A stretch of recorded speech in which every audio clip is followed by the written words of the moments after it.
it seems as though what the direction we're going in is that there was no intention really for the party to investigate this internally until there was some evidence that has been put out that Loh Tai Kyang had asked leader of the opposition, Pritam Singh, to talk about it.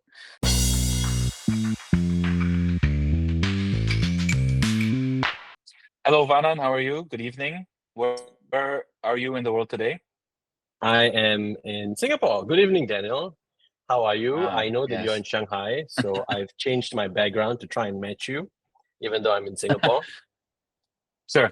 Well, I have no background, as you can see. It's just my hotel room wall. But we are online today because we've been, I guess, prompted to do a bit of a special one-off, well, not a one-off, I guess, another kind of emergency pod to talk about the Pritam Singh trial that's been happening on Monday and Tuesday this week. Yeah. And just to, I guess, recap how we got here and maybe kind of go through what has happened in the first 2 days of the trial. And so that's the plan for the next 10 or 15 minutes. Vanan, you've actually, the two of us, we've covered this story quite a bit, from the COP to when the COP report came out. So that refers to the period of time when Pritam Singh is alleged to have lied under oath, and that was 2 years ago, and now we're finally actually 3 years ago, 2021. And now 3 years later, that's crazy. And finally, 3 years later, Pritam Singh goes on trial for 2 alleged crimes. So let's break it down. What are they? Do you know? No, that's good. I think the 2 charges that he's facing are under Section 31Q. So I think it's lying to a parliamentary committee. It is the first time, I think, a sitting MP in Singapore is being charged under both of these charges. So there has been some discussion and debate on why it's taken such a long time. But generally, I mean, it's the reasons that wouldn't surprise you, right? He's a sitting MP. They finished the COP proceedings, and then the result was to raise it to the AGC. The AGC then sent it off to the police. And because it's such a high-profile case, it's taken a bit longer. So it's not like time stood still in 2021. When I was seeing Raisa walk in yesterday, I was like, oh my God. So those are the 2 charges. Basically, both the charges, in a nutshell and in a summary, relate to Pritam's answers on December 10th and December 15th about falsely testifying under the meeting or under the COP hearing about things that he had said to Raisa Khan. And generally, it's about him, making the clarification that he wanted her to come clean and absolve the lie that she said, both on December 10th and December 15th. But it's really about August 8th when he first found out about the lie, and later on in October 3rd. This October 3rd meeting that everyone is talking about in her house, when apparently, or allegedly, she claims that he said he will not judge her for taking it to the grave. So that's the nutshell of it. Precisely. So 2 charges here. I guess in short, the first charge is that he lied, that he had told her on August 8th.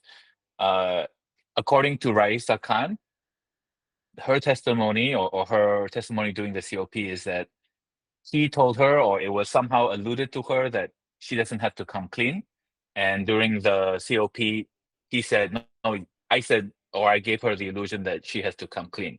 So the first charge, they're alleging that he lied, that she didn't have to come clean.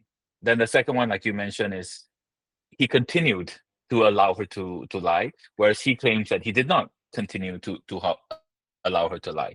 So two different instances of alleged lying, both around the same case. And so I think it's, we were discussing this a little bit right before. I think it's very important to remind our listeners and I guess viewers that Pritam Singh is the man on trial, because to me, it kind of feels like the way the media is reporting or how things have gone in the first 2 days, in my own opinion, is that people are forgetting that actually people think that Raisa Khan is on trial because she's the person that has been giving testimony, right? First yesterday and half of today. Today is the Tuesday.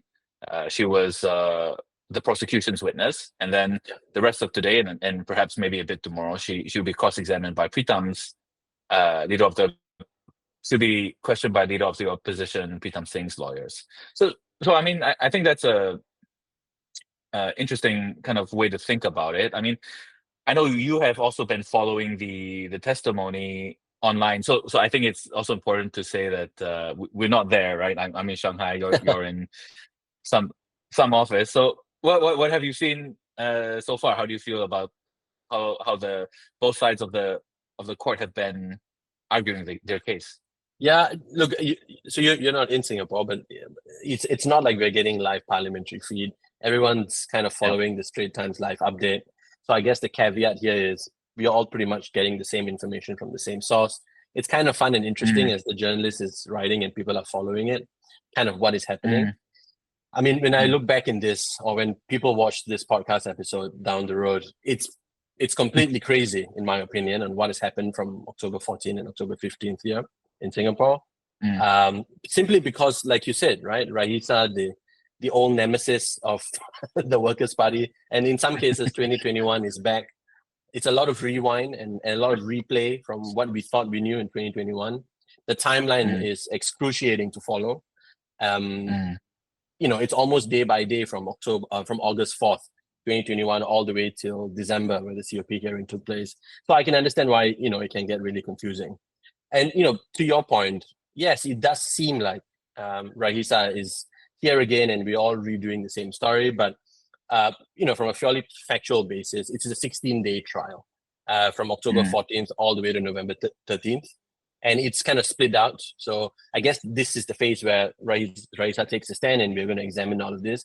But, you know, I think that will change all the way till November 13th.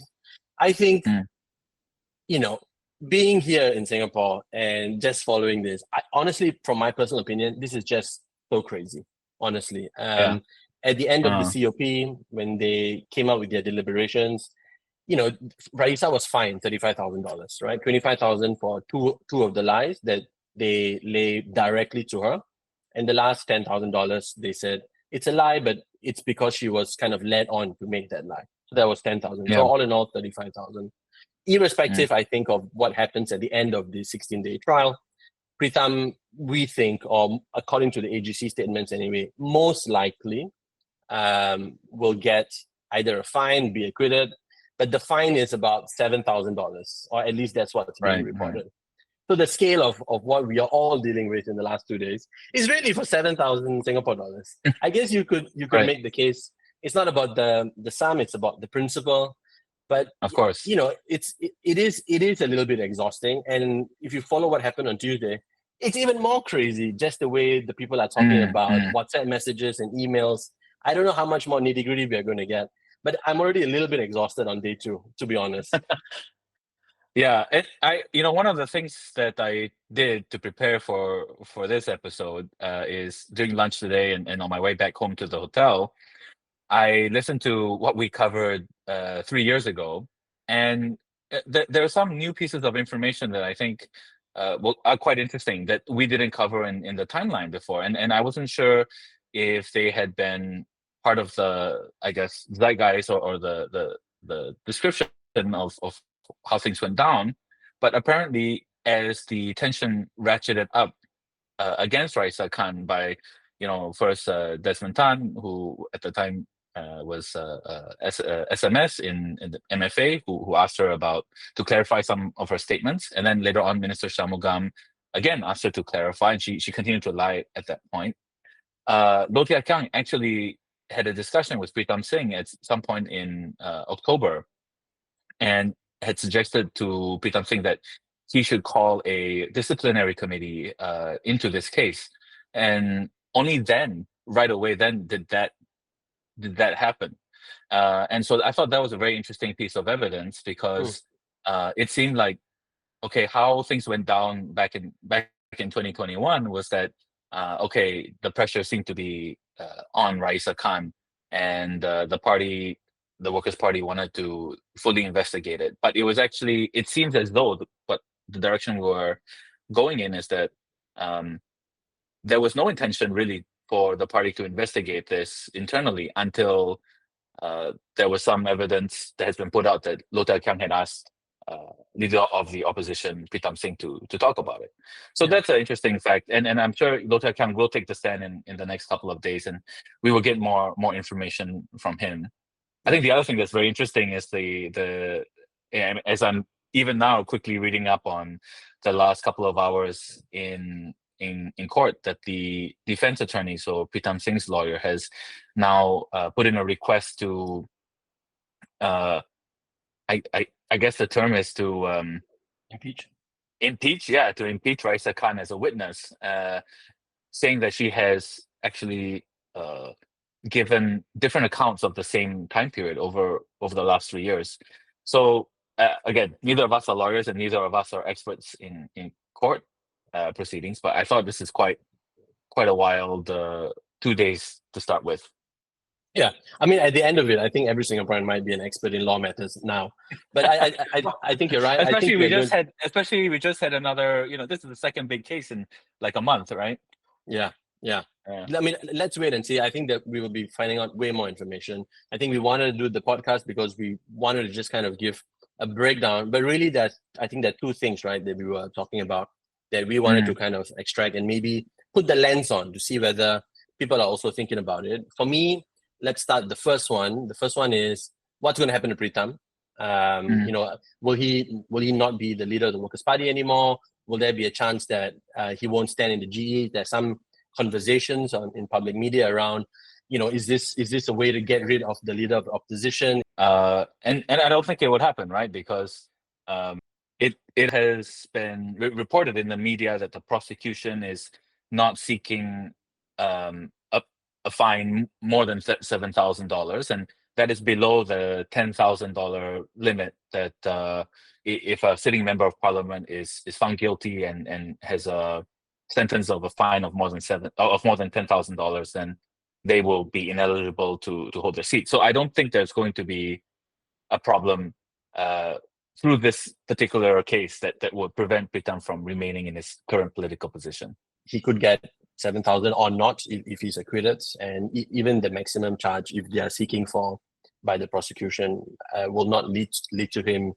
exiting his seat, like you said. But there has been a precedent since Ishwaran that the judge could impose a higher sentence. So we just have to stay tuned to find out what's happening. But yeah, I guess it is in no one's interest. Now, the second bit that I think we are really looking forward to talking about, and I think one that we haven't really seen being discussed a fair bit, right, is this notion about, does it really matter what happens in this case in the grand scheme of things?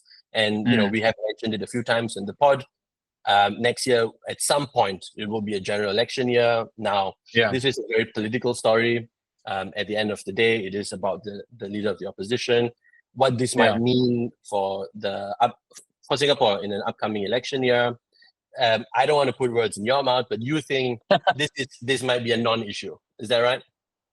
No, I wouldn't characterize it that way. I think my only point is that this is how I feel, again, and I don't speak for anyone. I don't think that regardless of the outcome of this case, I don't think it's going to move the needle much or at all in terms of how people will vote. Because in my view, if you are a supporter of Pritam Singh or a supporter of Workers' Party, if he is acquitted, then you are like, okay, yeah, that's fine. He didn't do anything wrong. And in fact, maybe you feel a bit vindicated that whatever had happened to him was a bit unfair. And if he was eventually found guilty, I think there's enough of a narrative or there's enough of a narrative that has been put up by him that to his supporters, it's easy to, or at least makes sense that whatever he did was in the best interests of the party. So I don't think that if you're going to vote a certain way, that this is going to make much of a difference. I think surely there will be people who minds this changes, but I don't think it's going to be, in my view, material enough to sway certain divisions or electoral divisions one way or another. But I guess this is where we disagree, right? Yeah, I mean, I think it's good that we have this conversation. I think it's really interesting. So for me, I would look at it from another lens, or maybe a slightly different point of view. I think this is a very germane case. What's happening right now to I use the word germane intentionally because I'd obviously been listening to Edwin Tong's Yeah. questioning on the COP. Yeah. But I find it very interesting because if you look at Workers' Party's performance in the last general election, they particularly in Sengkang where they won it by I think about a 4% difference in votes that ultimately came up to about 5,000 votes, right? And Rahisa was in the panel of MPs that won the seat. In part of the discussions that she's had with Workers' Party when she was defending herself before she went over to the disciplinary committee, she did talk about her strong positive relationships that she had with her residents in Compassville, and this is something that I think will affect Sengkang. I think you're right in the grand scheme of things that there is a percentile of people in Singapore who would vote for the Workers' Party no matter what, and there are also people who would vote for PAP irrespective. Now that sets a pretty dangerous precedent, right? In generally from how we are seeing politics play out in a lot of the countries in the West. I think we have to be more informed, and I can't speak for Singapore, and neither can you, I suppose. But I think the precedent here or not the precedent, but the angle that I'm looking at it is there's a shift in 5,000 people of votes here, and that'll be interesting how Sengkang is viewed. I mean, we have to go through the election redrawing boundaries and how Sengkang will then feature, but that's obviously not in our control right now. But that area is generally more associated with people around our age group, people that we might know a little bit more. And as you rightfully pointed out in the previous episodes, it's a very important election year where the highest number of population will be voting.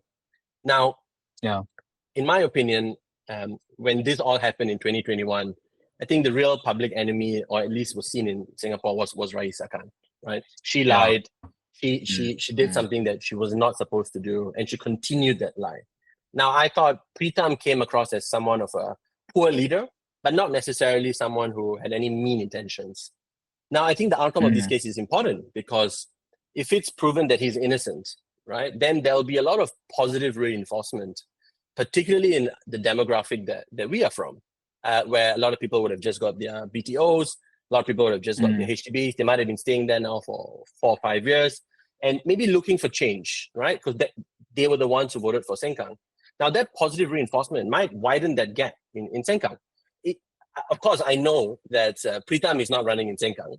Workers' Party is. But that, I guess, is kind of like the point. Because I think a lot of people want to like Pritam.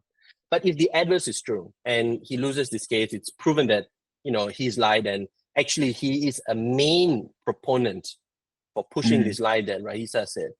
So I think that will lead to immense and intense disappointment with a lot of people who had voted for the Workers' Party. And I think that's a very important issue, particularly in an election time where once President Darman, now who used to be an MP, he's no longer running in Jurong. Ishran, we all know, will not be running in West Coast.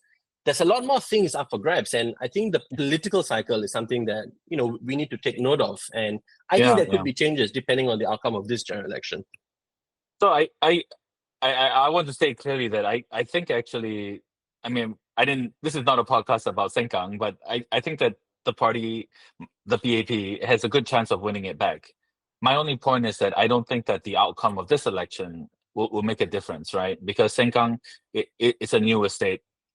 Many people who have gotten their BTOs, this is the first time that they have lived under a Workers' Party town council. And they can compare that town council and how that town council operates to where their parents live or where their friends live. And I think that is maybe a direction that people will be interested to look into, because at the end of the day, if I just have a brand new big asset, which is my HDB, and I have 5 more years before I can sell it, I want to make sure that I can sell it at the highest value in 5 or 10 years. And one way to do that is making sure that everything is kept well. And look, I'm not making an accusation one way or the other. I'm not. I'm just saying that I think the PAP definitely has a chance of winning it back. It'll be tough and it'll be close, but they can do it. I'm just saying that this case in particular, I don't believe will move the needle on that. But that's why we have elections, and we'll see we'll see when that time comes, whenever that may be. So any last words before we finish? What are you looking to see over the next couple of weeks for the rest of the trial? Yeah, I think thinking about it in those lenses about the election year coming up and what that might mean, I think that has made it a little bit more interesting for me. That should not, I guess, digress or transgress away from the fact that there's a lot of trials still yet to come. There's a lot more people, like you said, who are going to take the stand, and there's a lot more unpacking of things that happened in 2021. I mean, for October 14 and October 15 has already, in my opinion, resulted in an escalation of absurdity and things that sound a little bit crazy in terms of both prosecution, defense, and some of the things that are being brought up. I think more of that will come. I think there'll be much more interesting sound bites. But I think at the end of the day, what really materializes and how Pritam walks away from this, to me, is actually quite important. Let's wait and see. But yeah, I think this is just to give a different perspective. I think Singapore and Singaporeans, if you're paying attention, make sure you are fully informed before you go out and vote.